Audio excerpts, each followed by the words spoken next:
एक शरीफ नौजवान जिसे कदम कदम पर संसार किया गया। जालिम माशरे की नाइंसाफियों, करप्ट पुलिस और दौलतमंद बदमाशों ने उसे भी एक गुंडा बनने पर मजबूर कर दिया। और जब एक शरीफ इंसान जराइम पेशा बन जाए तो वो सब गुंडों से ज्यादा खतरनाक हो जाता है। एक बदकिस्मत नौजवान जिसे जुर्म की दलदल ने एक आतिशफशां बना दिया। बदले की आग में जलते एक शरीफ नौजवान की कहानी।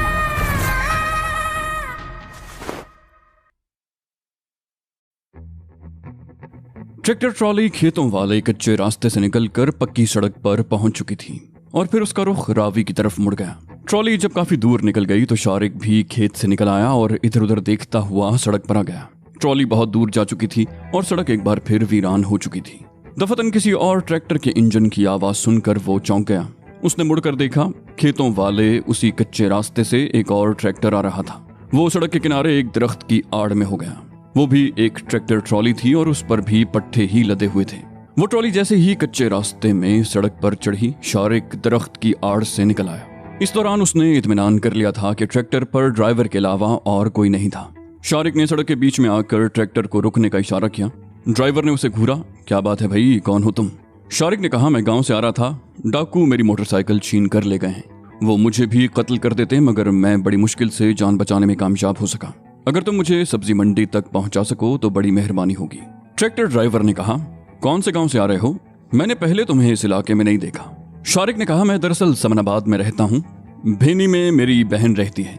शाम को उनसे मिलने के लिए आया था। अभी वापस जा रहा था कि रास्ते में डाकुओं ने घेर लिया। बड़ी मुश्किल से जान बचाकर भागा हूँ। किसान ने पूछा, इस वक्त तुम्हें गाँव से निकलने की क्या जरूरत थी? शारिक ने कहा, मुझे सुबह दफ्तर भी जाना है, इसलिए गाँव से जल्दी निकला था। ट्रैक्टर ड्राइवर ने कहा, अभी तो सुबह होने में बहुत देर है, बैठ जाओ, मैं तुम्हें मंडी तक पहुंचा दूंगा। शारिक उसका शुक्रिया अदा करते हुए ट्रैक्टर पर सवार हो गया। ट्रैक्टर पर दूसरे आदमी के बैठने की जगह नहीं थी। शारिक पायदान पर खड़ा हो गया और ट्रैक्टर चल पड़ा। सड़क खासी टूटी फूटी थी। ट्रैक्टर और ट्रॉली को बुरी तरह झटके लग रहे थे। शारिक अपने कदम पायदान पर मजबूती से जमाए खड़ा था। सहारे के लिए उसने ट्रैक्टर के एक हिस्से को थाम रखा था। उसकी नजरें सामने सड़क पर लगी हुई थी। हेडलैम्प्स की रोशनी में सड़क दूर दूर तक साफ नजर आ रही थी। शारिक इस रोशनी में दाएं बाएं भी देख रहा था। वो दोनों उससे पहले ही जा चुके थे और इस बात को नजरअंदाज नहीं किया जा सकता था कि वो दोनों कहीं घात लगाए बैठे हों। रात की तारीकी अब दिन के हल्के से उजाले में तब्दील होने लगी थी। ट्रैक्टर ड्राइवर इत्मीनान से ट्रैक्टर चला रहा था। उसने शारिक से मजीद कुछ पूछने की जरूरत महसूस नहीं की थी। चुंगी नाके पर पहुंचकर ड्राइवर ने ट्रैक्टर रोक लिया और उतरकर चुंगी मुहर्रर के दफ्तर में दाखिल हो गया। शारिक अपनी जगह पर खड़ा रहा। पहले उसने सोचा कि यहीं पर उतर जाए, मगर फिर ये इरादा तर्क कर दिया। मंडी जहां से काफी दूर थी। तकरीबन 5 मिनट के बाद किसान वापस आ गया। उसने ट्रैक्टर पर सवार होकर अपनी सीट संभाल ली और ट्रैक्टर हरकत में आ गया। मजीद 10 मिनट के बाद वो लोग मंडी पहुंच गए। उस वक्त दिन की रोशनी वाजे हो रही थी। सड़क के किनारे नशेब में बहुत बड़ी मंडी थी। उसका एक हिस्सा मवेशियों के चारे वगैरह के लिए मखसूस था, दूसरा सब्जियों के लिए और तीसरा फलों के लिए। सब्जियों वाला हिस्सा दरमियान में था और घास मंडी उससे आगे। मंडी में खासी चहल पहल थी। अब कारोबार शुरू हो चुका था।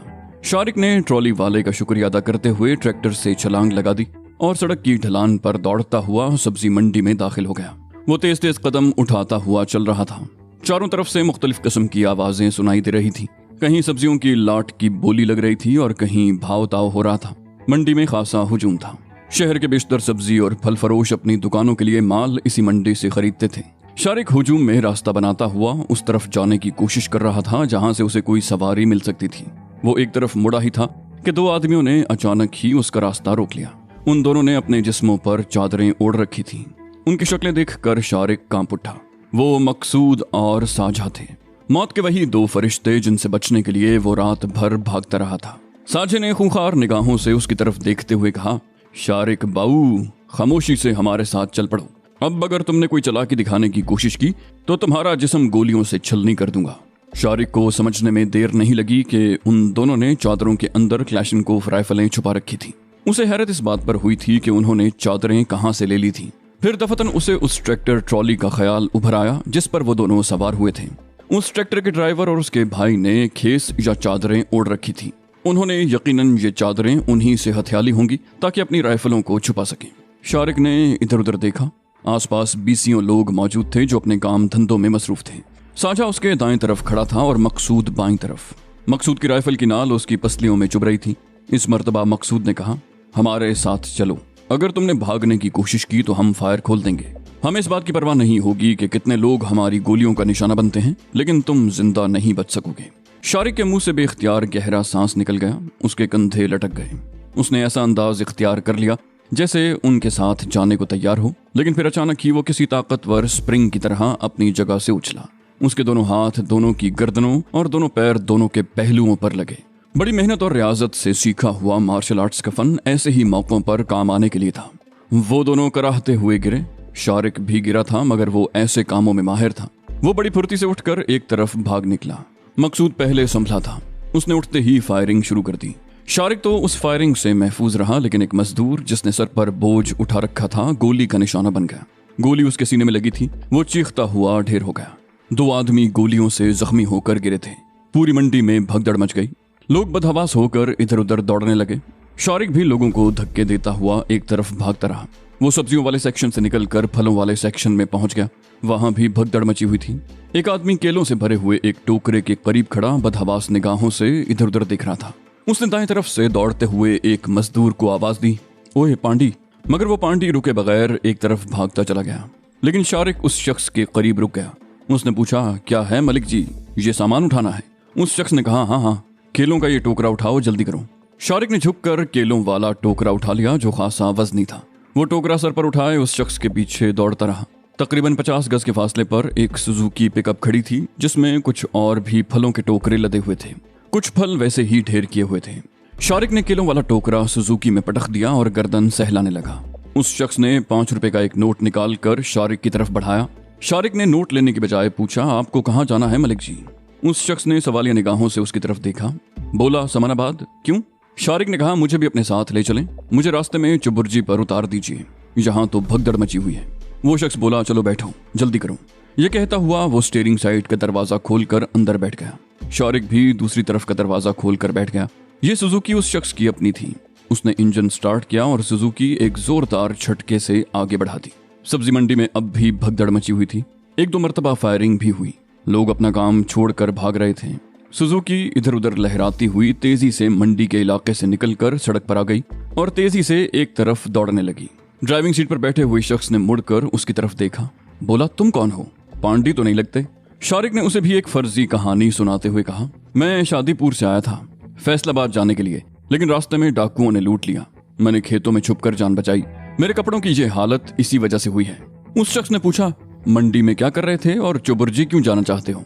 शारिक ने कहा, मजदूरी करके कुछ पैसे जमा करना चाहता था, लेकिन यहाँ तो मामला ही बिगड़ गया। चुबुर्जी में मेरा कजन रहता है, उसके पास जा रहा हूँ। उसी से कुछ रकम कर्ज लेकर आज फैसलाबाद चला जाऊंगा। सुजुकी मुख्तलिफ सड़कों पर दौड़ती हुई चुबुर्जी पहुंचकर रुक गई। शारिक उस शख्स का शुक्रिया अदा करके नीचे उतर आया। उस वक्त दिन की अच्छी खासी रोशनी फैल चुकी थी। सड़कों पर लोगों की आमदोरफ्त थी। ज्यादातर लोग साइकिलों पर अपने अपने काम धंधे के लिए जा रहे थे। बसें भी चलने लगी थीं। शारिक सुजुकी से उतरकर पैदल चलता हुआ उस तरफ आ गया जहां एक तरफ मुर्गियों की फीड्स की मार्केट थी और उसके सामने सड़क के दूसरी तरफ शामनगर का इलाका था। अगरचे आमदोरफ्त के लिए लोहे का एक ओवरहेड पुल भी बना दिया गया था। नाले पर एक छोटी पुलिया भी थी और लोग ओवरहेड ब्रिज इस्तेमाल करने के बजाय आमदोरफ्त के लिए यही पुलिया इस्तेमाल कर रहे थे। शारिक भी पुलिया पर से होता हुआ दूसरी तरफ आ गया। यहाँ एक मुख्तसर सा बाजार था। स्कूल जाने वाले बच्चे घरों से निकलकर बस स्टॉप की तरफ जा रहे थे। शारिक रात भर भाग दौड़ से बुरी तरह थकन महसूस कर रहा था। बाजार में चाय की एक दुकान खुल चुकी थी। दुकान के सामने कुछ मेजें और बेंच बिछे हुए थे और मजदूर किस्म के लोग उन बेंचों पर बैठे नाश्ता कर रहे थे। शारिक दुकान के अंदर आ गया। दुकान के बाहर अगरचे नाश्ते के लिए हलवा पूरी भी बन रही थी, मगर शारिक ने एक कुर्सी पर बैठते हुए मुलाजिम को चाय और मक्खन लगा बन लाने को कहा और पतलून की पिछली जेब से बटवा निकालकर उसमें रखे हुए नोटों का जायजा लेने लगा। 1000, 500 और 100 वाले कई नोट थे जो नहर में उतरने और देर तक पानी में खड़े रहने की वजह से भीग चुके थे। उसके बटवे में कुछ कागजात भी थे और वो भी भीग चुके थे। शारिक ने 100 का एक नोट निकालकर बटवा दोबारा पतलून की जेब में रख लिया। नौकर जब चाय और प्लास्टिक की एक मैली सी प्लेट में मक्खन लगा हुआ बन लेकर आया तो शारिक ने 100 का नोट उसकी तरफ बढ़ा दिया। बोला, पैसे काट लो। नौकर बोला, खुले पैसे दो बाबूजी, सुबह सुबह 100 का खुला नहीं होगा। शारिक बोला, ऐसा करो, बाहर खोखे से सिगरेट का एक पैकेट और माचिस ले लो। 2 रुपए तुम्हारे और चाय के पैसे काट कर बाकी मुझे दे दो। ₹2 के लालच में वो लड़का 100 का नोट लेकर बाहर चला गया और शारिक इत्मीनान से नाश्ता करने लगा। तकरीबन आधे घंटे के बाद चाय की दुकान से निकला तो उसके होंठों में सुलगता हुआ सिगरेट दबा हुआ था। वो तंबाकू नोशी का आदी नहीं था, कभी कभार शौकिया तौर पर पी लिया करता था और उस वक्त तो 100 का नोट खुला कराने के लिए सिगरेट खरीदे थे। शारिक को इत्मीनान था कि वो अपने दुश्मनों को बहुत पीछे छोड़ आया था, लेकिन उसे अफसोस इस बात का था कि माझा गुज्जर और उसके साथ ही पुलिस के हाथ नहीं लगे और वो उन्हें कोई नुकसान नहीं पहुंचा सका था। वो कुछ देर तक बाजार में चलता रहा और फिर एक गली में मुड़ गया। उस गली में बंगला नुमा रिहायशी मकान थे। वो 2-3 गलियों में घूमता हुआ एक कोठी नुमा मकान के सामने रुक गया। उस वक्त सूरज तुलू हो चुका था और धूप की नरम सुनहरी किरणें बड़ी भली लग रही थी। गेट को बाहर से ताला नहीं लगा था। उसने गेट की शीट के एक सुराख में हाथ डालकर अंदर से लगा हुआ कुंडा हटाया और गेट खोलकर अंदर दाखिल होते ही गेट बंद कर दिया। किसी ने उसे गेट में दाखिल होते हुए नहीं देखा था और अगर कोई देख भी लेता तो उसे उसकी परवाह नहीं थी। वो यहीं रहता था और मोहल्ले के लोग उसे एक शरीफ आदमी की हैसियत से जानते थे। वो चंद लम्हे गेट के करीब खड़ा रहा, फिर नपे तुले कदम उठाता हुआ बरामदे में आ गया। बरामदे का बल्ब जल रहा था। वो रात को बल्ब जला कर गया था। उसने दीवार पर लगा हुआ स्विच ऑफ कर दिया और पतलून की जेब से चाबी निकालकर ताला खोला और अंदर दाखिल होकर दरवाजा बंद कर दिया।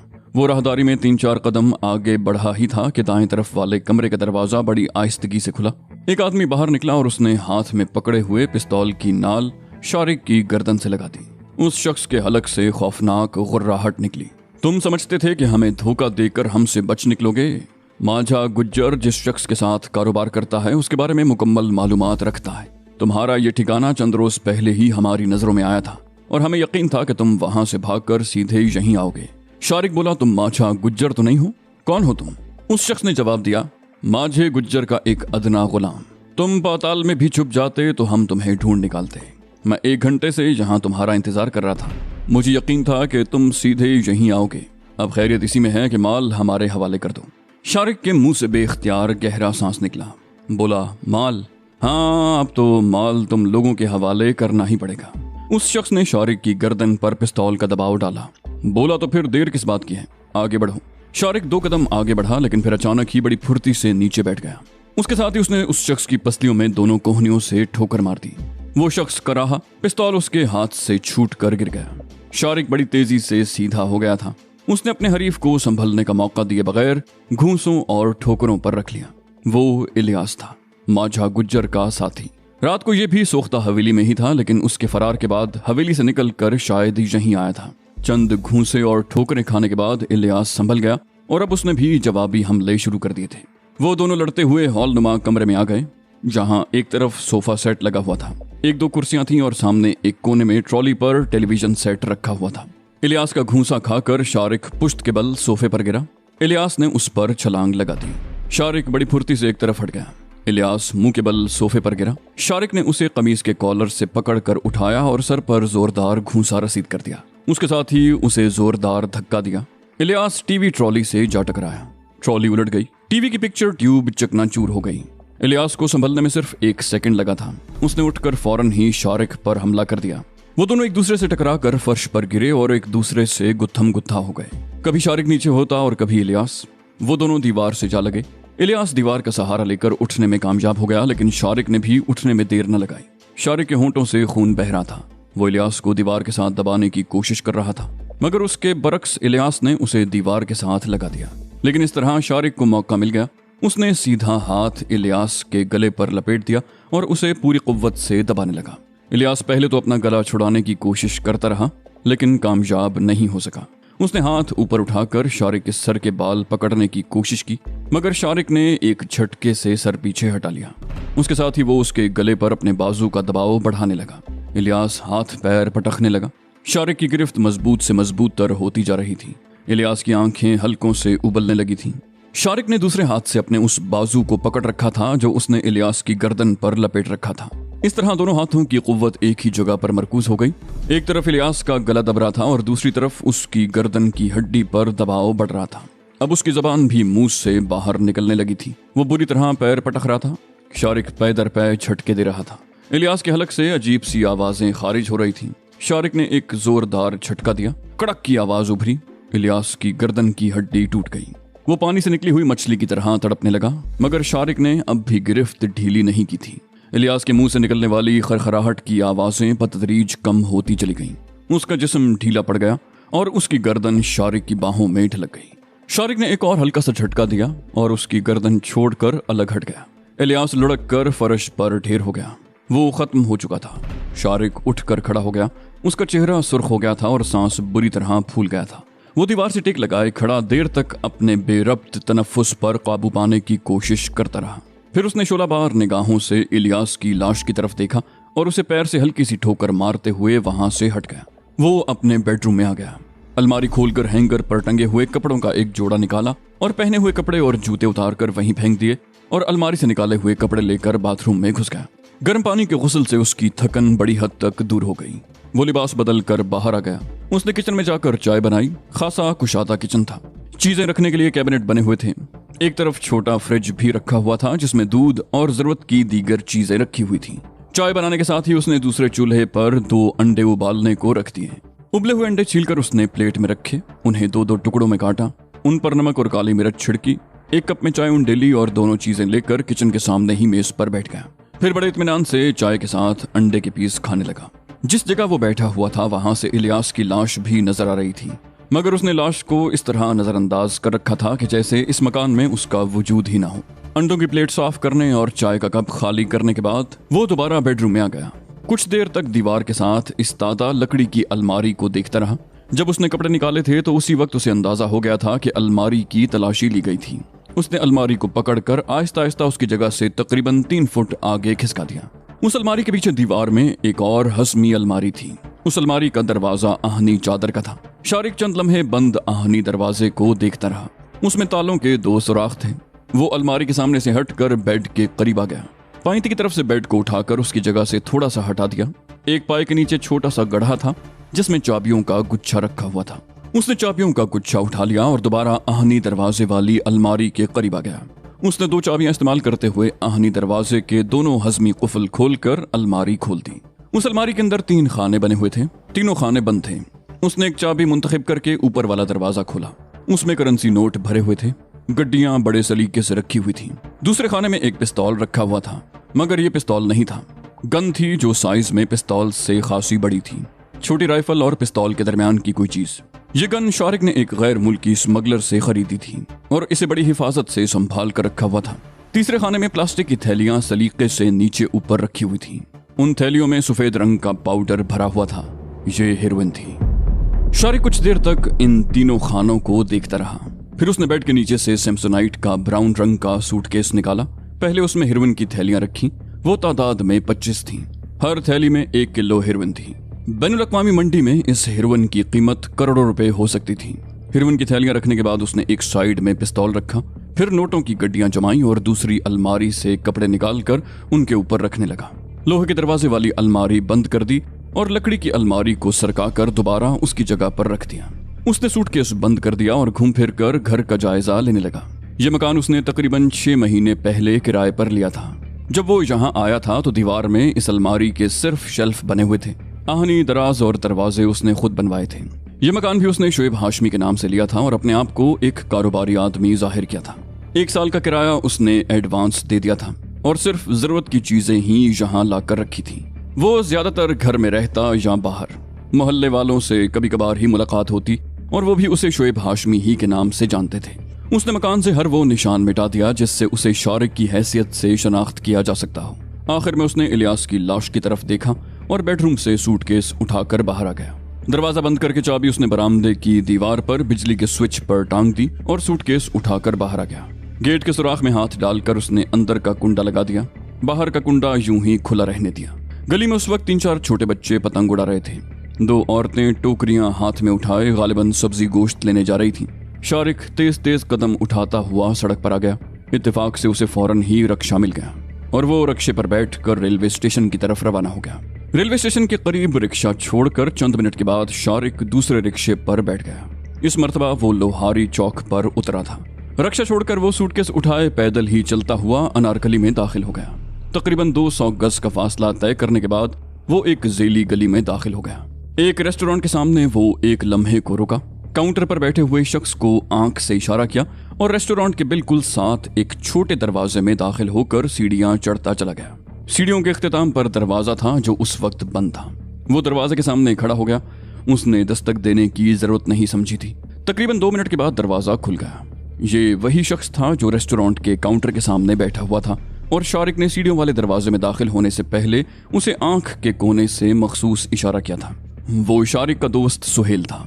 सुहेल ने उलझी हुई निगाहों से उसकी तरफ देखा, बोला खैरियत। वो शारिक का इशारा पाकर होटल के अंदरूनी जीने से ऊपर आया था। बोला लगता है किसी लंबे सफर पर जाने की तैयारी करके आए हो। शारिक अंदर दाखिल होते हुए बोला नहीं। उसने दरवाजा भी बंद कर दिया। फिर बोला पिछली रात मैं भेनी में था। माझा गुज्जर के साथ एक चाल चलने की कोशिश की थी लेकिन नाकाम हो गया। बड़ी मुश्किल से जान बचाकर वहां से निकला। रात भर भागता रहा और माझा गुज्जर के 2 आदमी मौत के फरिश्तों की तरह मेरा ताक़ुब करते रहे। मैं उनसे बचकर किसी तरह मंडी पहुंच गया लेकिन उन्होंने मुझे वहां भी घेर लिया। मुझे कत्ल करने की कोशिश की। मैं तो बच गया मगर एक बेगुनाह आदमी उनके हाथों मारा गया और मैं वहां से भागकर शामनगर वाले मकान पर पहुंचा तो माझे गुज्जर का एक और आदमी मौत के फरिश्ते की तरह वहां घात लगाए बैठा हुआ था लेकिन वो मेरे हाथों मारा गया। उसकी लाश वहीं पड़ी है। पहले मैंने सोचा था कि अम्मा के यहाँ चला जाऊंगा लेकिन फिर यहाँ आ गया और अब मुझे कम से कम 2-3 रोज यहाँ रहना होगा। सुहेल ने कहा अच्छा किया तुम अम्मा के यहाँ नहीं गए। उन्हें इस मामले से अलग ही रखना। तुम जब तक चाहो यहाँ रह सकते हो। किसी को यहाँ तुम्हारी मौजूदगी का पता नहीं चलेगा। नाश्ता किया है या नहीं? शारिक बोला नाश्ता मैं कर चुका हूँ। सोना चाहता हूँ। नींद आ रही है मुझे।